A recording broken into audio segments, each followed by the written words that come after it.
Bonjour à toutes et à tous. Aujourd'hui, je vous propose de peindre la mer et ses rochers. Alors, c'est plutôt un tuto pour les débutants. Et comme vous voyez, en fait, j'utilise un crayon gris pour délimiter, placer les rochers. Alors, j'avais déjà fait un pré-dessin, mais il me semblait que ça ne se voyait pas assez bien à la caméra, donc je repasse tout autour.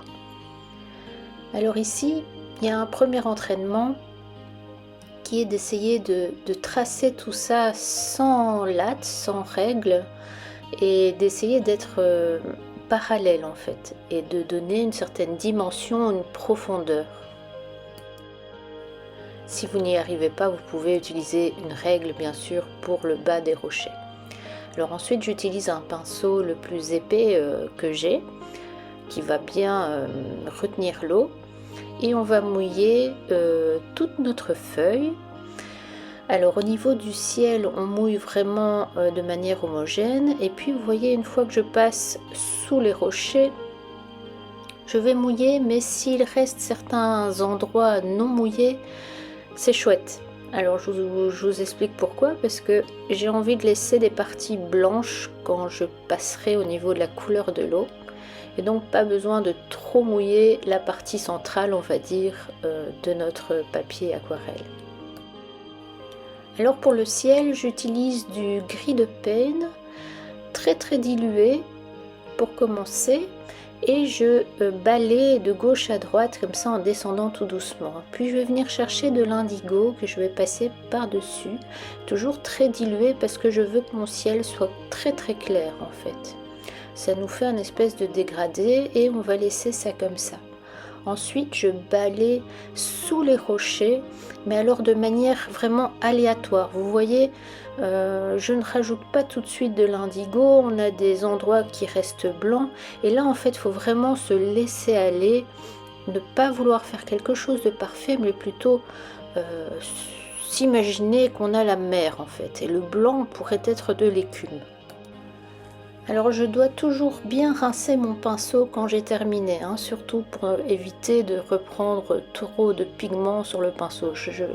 Quand on est débutant, c'est bien de repartir sur une base de pinceau bien propre. Vous voyez sur le dessus, il y avait quelque chose qui m'ennuyait. Je prends un petit essuie-tout et je viens légèrement tamponner pour enlever le trop-plein d'aquarelle qui grimpait tout doucement dans le ciel.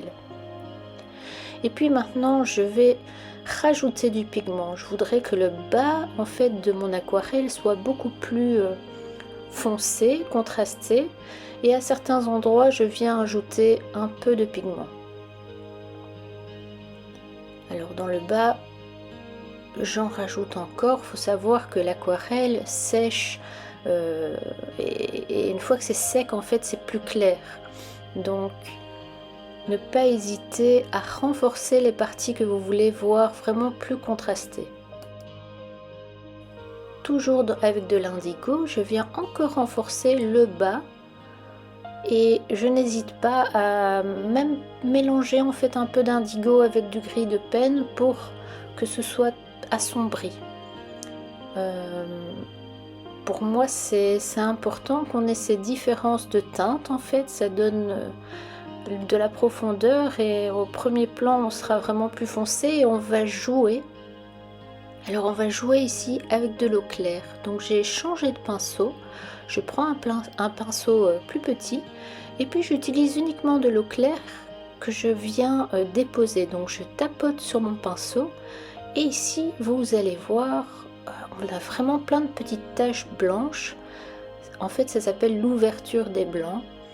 Et ici ça se fait de manière aléatoire. Alors dans le haut j'étais embêtée avec mon horizon. Alors c'est un travail de précision qui n'est pas évident parce que j'ai mis aucun repère. Faut savoir qu'on pourrait mettre un petit scotch en dessous avant de commencer pour s'assurer qu'on ait vraiment quelque chose de très droit, horizontal. Mais je voulais laisser une part de mouvement et de naturel. Donc voilà, vous voyez, j'ai repris un petit essuie-tout et j'ai retamponné.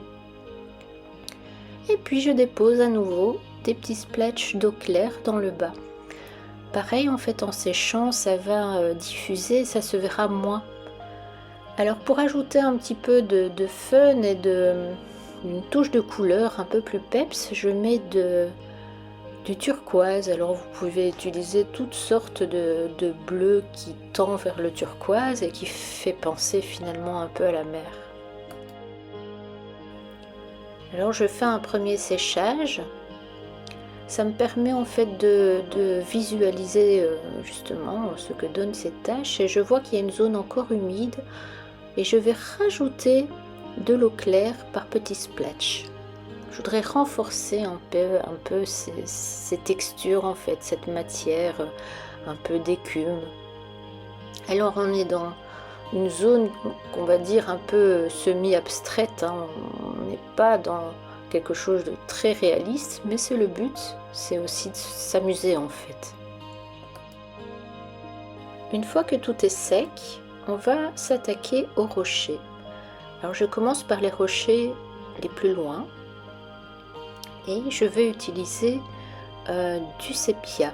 Alors dans ce sépia, je vais m'amuser à le mélanger de temps en temps avec un peu d'indigo. Pourquoi? Parce que en séchant, on va pouvoir observer différentes teintes et on n'aura pas quelque chose de trop plat. Alors ici, j'utilise pourtant un pinceau assez épais. Je me rends compte d'ailleurs, c'est pas facile. Je changerai après de taille de pinceau, mais j'essaye de faire quelque chose de bien droit. C'est vraiment quelque chose de pas facile, mais qui est très intéressant à travailler. Et pour ça, il faut y aller tout doucement en fait, hein. Donc vous voyez, après je change de pinceau pour travailler mes petits rochers qui sont juste devant.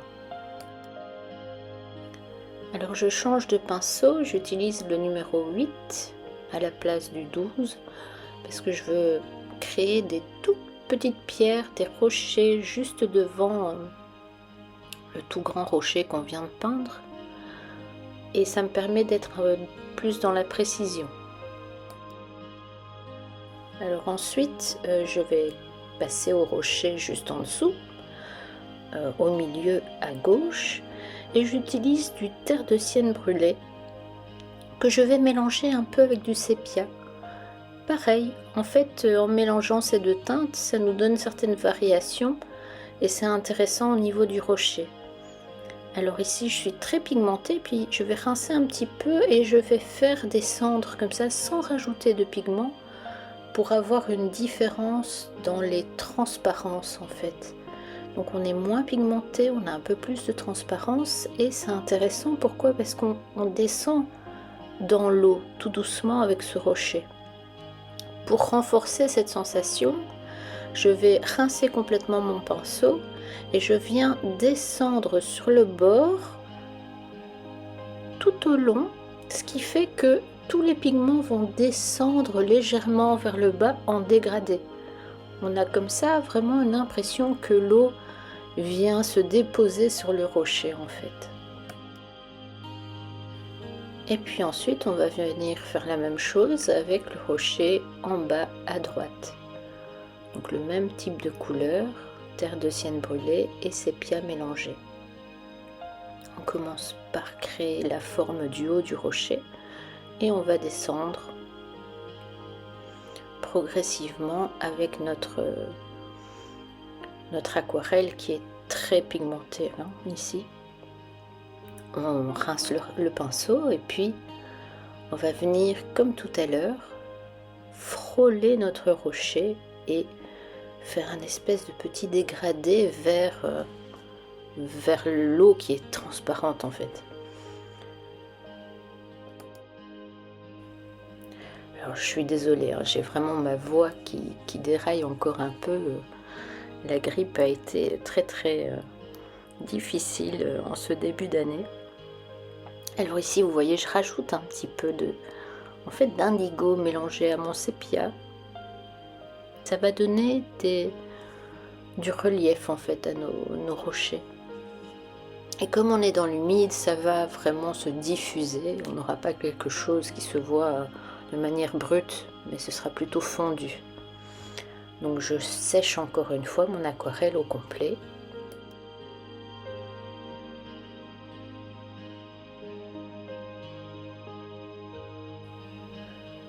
Donc une fois que tout est sec, on prend un pinceau encore plus fin. Ici un numéro 4 de chez Dalbe. Et puis je vais fabriquer un petit arbre sur mon premier rocher, donc le rocher tout au fond. Voilà. Pour moi là, il y avait une petite pointe intéressante et j'ai rebondi là-dessus en me disant bah tiens, j'ai envie de me faire un petit arbre là-haut en fait qui serait tout tordu tellement il y a de vent. En fait j'aime bien m'imaginer des histoires quand je crée des aquarelles. Souvent comment ça se passe, j'observe un peu des photos libres de droit. Je m'inspire en regardant mais je ne copie pas en fait. Et ce que j'ai retenu ici c'était le côté rocher, falaise et la mer qui était très foncée. J'ai juste retenu ça en tête et j'ai placé des éléments tout simplement. Et finalement, je m'approprie les choses et ça permet d'être créatif. Et plus on fait ça, plus on a la faculté en fait, je trouve, de créer par soi-même. Et c'est à force de le faire qu'on a beaucoup plus de facilité. Alors je dis pas que c'est facile, hein. Non, non, non, loin de là. Mais ça nous donne vraiment beaucoup de liberté et c'est intéressant de créer comme ça par nous-mêmes. Alors ici pour l'arbre, hein, on travaille toujours de la même manière, vu qu'on veut des branches très très fines. On dépose son pinceau perpendiculairement à la feuille. Ce qui fait qu'en fait on utilise vraiment la pointe du pinceau et on est délicat. Alors attention à ne pas mettre trop de pigments et d'eau sur le pinceau car le trait deviendrait finalement plus épais parce que plus chargé en eau. Donc il faut vraiment essayer de trouver le juste milieu et n'hésitez pas à faire des tests sur un papier qui serait juste à côté en tant que brouillon par exemple. Alors cet arbre, il me plaît, je veux pas qu'il soit trop touffu, c'est un petit arbre d'hiver. J'aime bien peindre les choses en fonction de la saison. Et bien j'ai décidé d'ajouter quelques oiseaux. Comme vous voyez, j'hésite un petit peu. Et je viens déposer aussi de manière délicate le pinceau. Donc je dépose, j'appuie légèrement, je change de sens et je relâche. Là aussi, c'est un entraînement qui peut être fait, hein. Vous pouvez travailler les oiseaux sur une page à côté. Et à force d'en faire, ça vient tout seul. Parfois ils sont plus réussis que d'autres fois, donc c'est pas évident, mais l'entraînement ça paye, on va dire. Bien voilà, notre aquarelle est terminée. Donc une fois que tout est sec, on peut enlever le scotch. C'est vraiment une aquarelle pour moi qui est originale et qui est vraiment faite pour lorsqu'on débute, hein. Donc j'espère que ça vous plaira et je vous dis à tout bientôt.